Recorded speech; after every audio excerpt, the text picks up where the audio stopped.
to the chairman Lynch, Congressman Lynch, my friend Steve. It's so great to see you so successful. You are the most important and successful student we've seen out of our class. And so I know so many people are cheering for you. It warms my heart to see you doing so well. Thank you very much. You're too kind, but thank you. And to Ranking Member Grothman, thank you for having us today. I think it's important for us to have Q&A, so I want to try to get to it as quickly as possible. But let me just give a quick summary of what I think is happening in the current situation. I think the United States is being aggressively alarmist right now. We've shoved aside diplomacy. There's all sorts of talk of war. We're rejecting the tools that the United States has in terms of sanctions. I've noted that all of the witnesses today haven't talked about Nord Stream 2, despite the fact that we've had, let's say, President Biden saying that the most consequential thing since World War II is Russia's actions here in Ukraine. We had one person this morning talk about this is the riskiest thing Putin has ever done.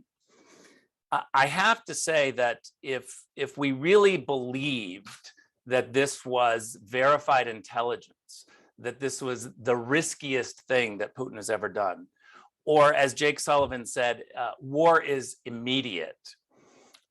If verified intel really showed a bloody war around the corner coming very soon, I can't think of something more callous than to wait for bloodshed to be put on the TV screens before we would make a move on diplomacy and do Nord Stream 2 sanctions.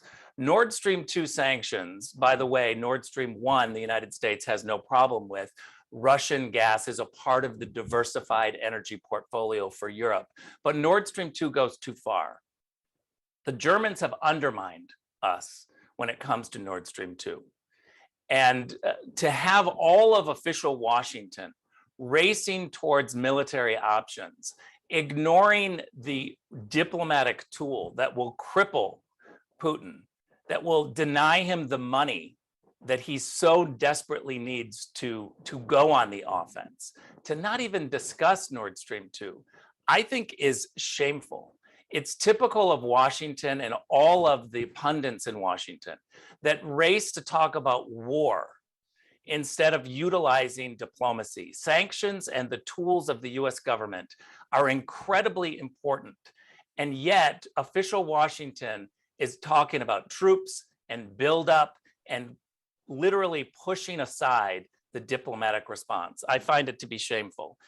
The aggressive talk that's coming out of Washington is not, and let me repeat, is not verified intel. We have to remember that intelligence is an estimate. Sometimes we get it right, sometimes we get it wrong. Sometimes we overestimate, sometimes we underestimate.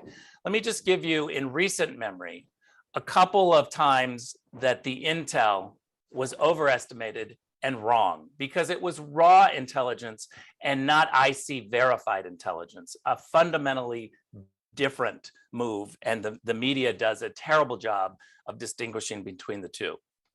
First of all, we were told that moving the US embassy from Tel Aviv to Jerusalem would cause World War III. Not true.